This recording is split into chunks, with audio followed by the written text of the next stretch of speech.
Hello, I am Paul Ndiho. Today on Different Perspectives, we discuss the humanitarian crisis in eastern DRC, where M23 rebel groups captured the major cities of Goma and Bukavu. Since the offensive began earlier this year, more than 7,000 people have been killed, and hundreds of thousands have been displaced from their homes. The international community has urged Rwanda to end its support for the rebels and withdraw its troops, a claim Rwanda denies. The crisis in the DRC stems from its rich mineral resources and persistent political instability. Kambale Musavuli, a research analyst at the Center for Research on Congo-Kinshasa, highlights the need to address historical injustices and ensure accountability for violence to achieve lasting peace. Kambale Musavuli, welcome to Different Perspectives. Thank you for having me. It's a pleasure to have you. I'm very glad that we are reconnecting while I'm on the African continent. I'm definitely looking forward to this conversation. So let's start off by talking about the country you love the most, the Congo. You are originally from Congo, and you've been one of those activists, political analysts weighing in on the issues that affect your country. Bring us up to speed. Where are things now in light of the latest development? It's been 29 years that Congo has known conflict. It started in 1996, and it's quite interesting, right, that now I keep saying that I have gray hair, just discussing the situation in the Congo. But when you think about what is happening now with the M23, people are hearing the M23. People get confused about the analysis, right? They say, well, Congo will never know peace. There is always a rebel group. They have over 100 rebel groups. You lose sight on what is actually happening. It is the same story that started in 1996. But today we are discussing M23 as a name without the historical background. And what is the historical background? Two of Congo's neighbors, Rwanda and Uganda, have invaded the Congo twice, in 96 and 98, and they continue to support proxy rebel militias. And in these proxy militias that most people will know, like in 96, they called them AFDL, in 98, they called them RCD, then in, I think around 2008, they were called CNDP, in 2012, they became M23. We hear so many different acronyms of rebel groups, and we assume that they are new groups. But they are not new groups. I'll use the example of the M23 that we are discussing now. Right. One of the commanders of M23 is Sultani Makenga. Sultani Makenga was in the AFDL rebel group that invaded the Congo when he was here in 96. We are in 2025. We are discussing Sultani Makenga. But we are not saying AFDL. We are saying M23. So it creates this confusion. So when people now, the confusion is dissipated, right? They say, okay, we understand that there are rebel groups, but then Rwanda is involved. They will throw things such as, well, Rwanda is after people who committed genocide. The Hutu genocidaire, the FDLR. Then it brings some sort of credibility to Rwanda's action into the DRC. That's what people will think. But when you look at it much more closely and you say to yourself, if since 1996, Rwanda has been in the Congo, Uganda has been in the Congo multiple times, sometimes with proxy militia, sometimes with their own troops, and they have gone in the Congo and have not been able to defeat the FDLR genocidaire, one should already say that they cannot be defeated by guns.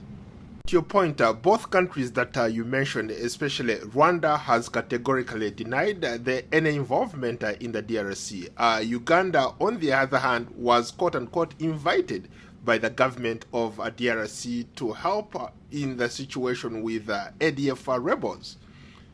Yes, but for those 2 points, actually, both countries, Rwanda and Uganda, have been invited in the Congo for military operations. The Congolese army under Joseph Kabila and under Tshisekedi have had joint military operation with the Rwandan military to go after the FDLR. Similarly, with Uganda, the military operation has been to go after the Ugandan group called ADF, the Allied Democratic Forces. But all these joint military operations have not bear fruit. With Rwanda denying its involvement, I always tell people to go back to the interview that Paul Kagame made with a CNN journalist, Larry Madowo, where he actually indicated that he doesn't know if his troops are in the DRC. So we know that he says that he is not in Congo, but the evidence on the ground from the UN group of experts has documented the presence of at least 4,000 Rwanda Defense Force soldiers in DRC fighting alongside the M23. You've done some extensive research yourself. Have you been able to see any evidence that suggests that Rwandan troops are on the ground in Congo? Yes. I mean, and the evidence is irrefutable. And that's why I quoted the UN group of experts. When you open the UN group of expert report in 2023 and 24, the evidence is even photographic evidence. Right? The UN Security Council also received video evidence. Right. And don't quote me on it. Right? You can also look at specifically the French government, the US government, but including also the UN Security Council. Resolution 2773 that was passed this year, right, had 15 countries, which included 3 African countries, right? 3 African countries were on the Security Council. They passed a unanimous resolution saying that Rwandan troops must leave. And the reason why African countries, part of the UN Security Council in February, also accepted to vote unanimously on this resolution is because you can deny a video of a Rwandan soldiers on the ground. You can deny the military equipment, surface-to-air missiles, right? This is what the M23 is using, which has been tied to the Rwandan military stock. And I can go on and on. But I think that now in 2025 is beyond allegation. And it will be very hard for Rwanda to actually accept that they are in Congo. In 96, they didn't say they were in DRC. But we found out that the Rwandan Minister of Regional Cooperation, James Kabarebe, became the Congolese Army Chief of Staff in 97 when they took over the country. So they will always deny their presence, but the evidence on the ground is quite clear that they are there. We are looking at different issues there. When you talk about James Kabarebe being the Congolese Army Chief of Staff, that was a while back, not in the current situation, even though the United States and other countries have put sanctions on him because of his connections to the ongoing crisis or conflict in the DRC. But to your point, why is M23 and all these other groups that people talk about, why are they heavily invested in the Eastern DRC? Congo is so huge. Why are they just concentrated in this part of Eastern DRC? It's really about control of Congo's mineral wealth. And it happens to be that Congolese are living on the land where the minerals are.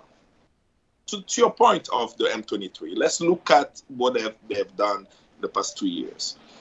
In their advance to the DRC, from Bunagana all the way now controlling Bukavu and Goma today, when you see the movement, is that they end up where the mines are. Right? So if you look at the mines, for example, of Rubaya. Rubaya is a mine in DRC, in the Kivu province, North Kivu province. And that mine is the largest coltan mine in the world. Coltan is a mineral essential to the functioning of electronic devices such as cell phones. Right? Close to 11% of the world's production comes from that mine. So we have the largest mine, and we know that as of today is controlled by the M23. I will go back to the UN group of experts because it's the most credible report at the moment, because they've put the evidence within the report. The UN group of experts documents that the M23 makes $800,000 a month in that mine, just on taxation, not yet the pilfering of resources. Then it adds that the minerals in it, right, transit through Kigali, and while in Kigali, no one holds them accountable of trafficking this, right? So then, don't quote me on this, right? President Paul Kagame did a speech himself where he acknowledged that Congo's minerals are laundered in his country. But he doesn't stay there, but he ends up in the Western world. He himself said it already, not even before even the UN group of expert report stated that. There are a lot of Rwandese who disagree with what you just said.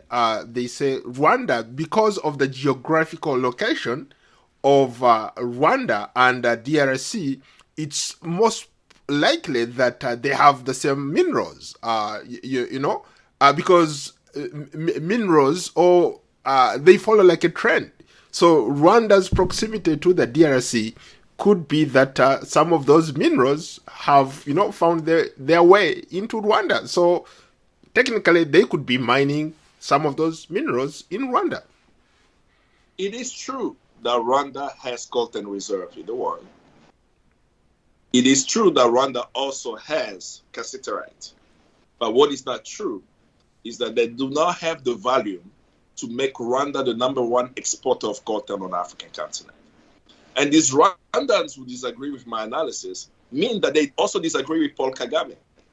This is why I'm using what Paul Kagame himself said, that Congo's minerals might illegally transit through Rwanda and find its way to the outside world.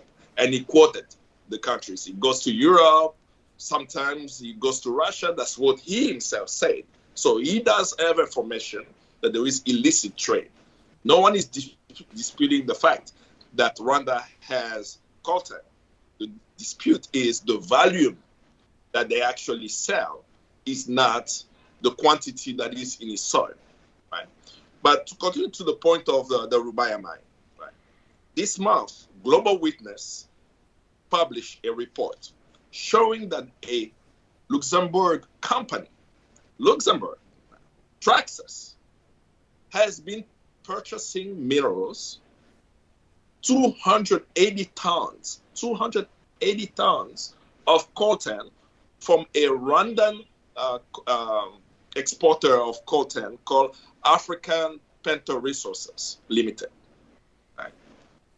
Where did these 280 tons of coltan come from? Definitely not from Rwanda, based on Global Witnesses' allegations, right? With the documentation that they have found. But it's fascinating for me to point this, right? I say M23 gets minerals from DRC, transit through Rwanda.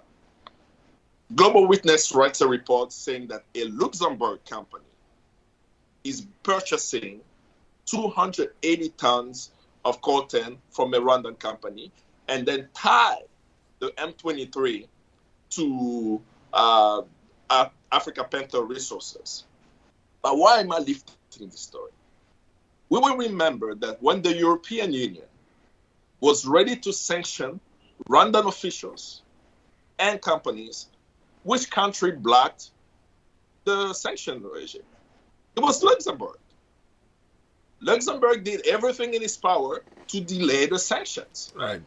So whenever I'm speaking about this, I want us to also think through that I do believe that in Rwanda there are very good people who are in disagreement with what is happening.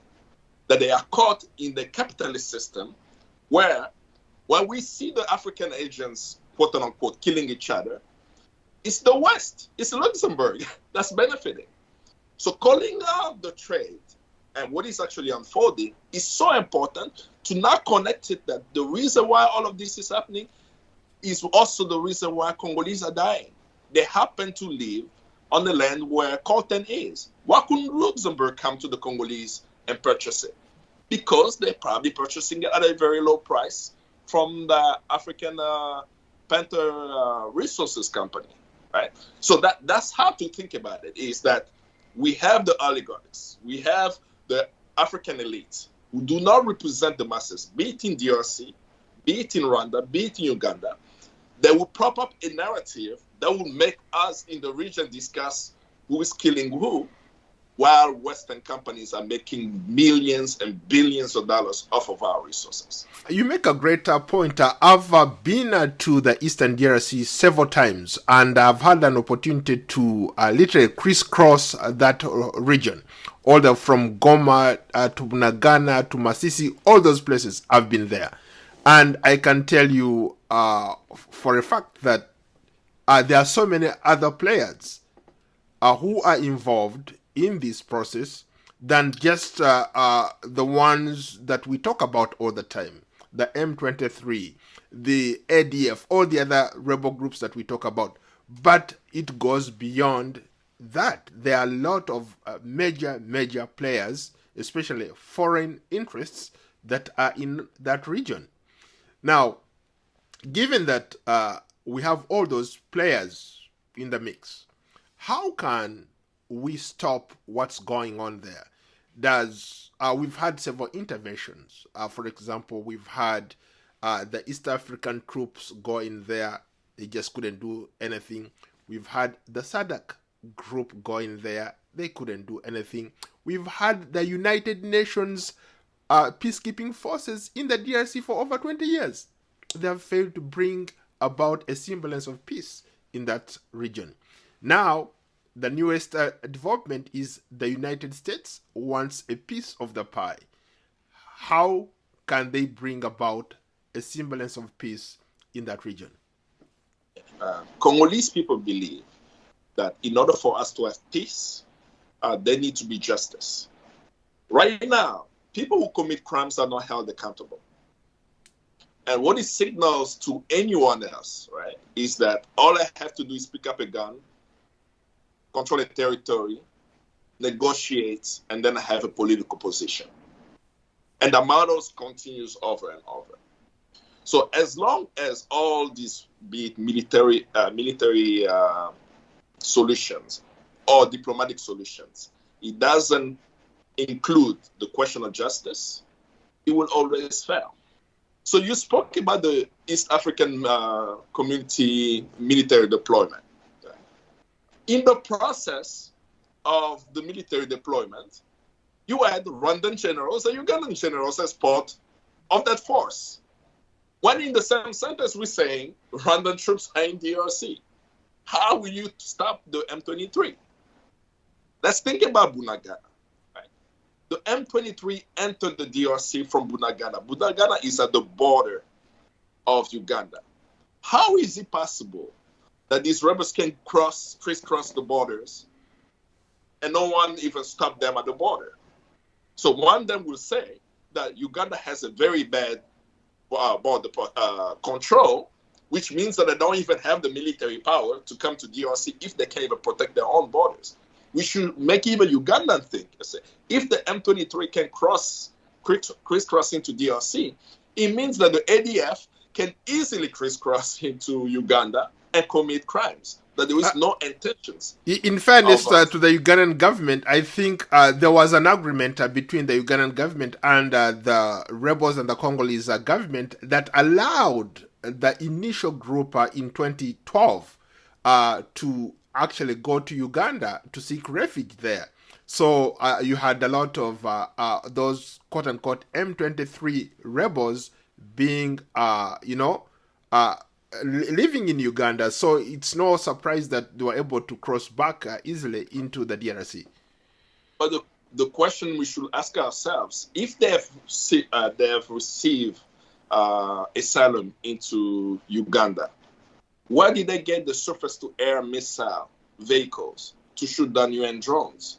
Are we saying that Uganda is allowing refugees to acquire sophisticated weaponry to attack another foreign country? That's my contention around border control, is that the M23 has weapons that is so sophisticated that had to come through the borders. And of course, they also have the Rwanda military support, where the UN Secretary General, Antonio Guterres himself, stated that even the UN peacekeepers do not have the capacity to fight the M23 due to the sophisticated weaponry.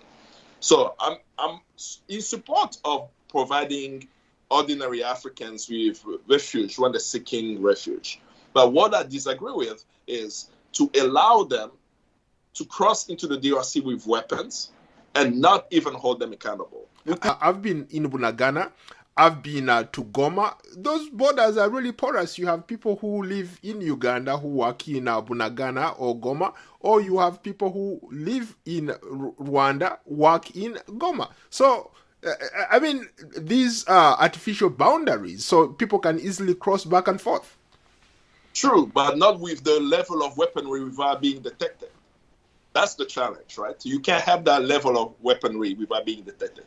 But beyond that point, the UN group of experts states, beyond the crisscrossing of the borders, that there are military camps inside of Uganda of the M23 and their recruits.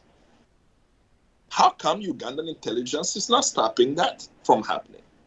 Right? So, and we're seeing those things. That's why I'm saying that it's beyond what is happening to the ordinary Ugandan who can come to the DRC, or the ordinary Congolese who go to Kampala and buy goods to bring into Beni and Butembo.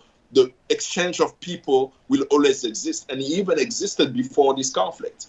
We are literally the same people all across that region, right? I am from North Kivu. I am called in North Kivu Nande. I know that in Uganda they are called Bakonzo. Mm-hmm. But it doesn't mean that me as a Congolese today, I'm going to pick up guns and go to Uganda and create a rebellion. And you guys speak the same language. The Nandi and Bakonjo speak the same language. We actually do. Yeah. And that's why I said the same thing. Even the Tutsi in Rwanda, in Uganda, in DRC, speak the same language. Absolutely. But who is actually fighting? It's not about this ethnic fight, right? It's not about even the ordinary people with interpersonal conflict or whatever that may be. It's actually a group of people, a small group of people who have been given weapons to control large swaths of land while exploiting the resources, and state actors are not holding them accountable, and they're allowing for the resources to live while people die. If we understand it from the perspective, then we say, okay, who is arming them? Why are they arming them? And how can we stop it?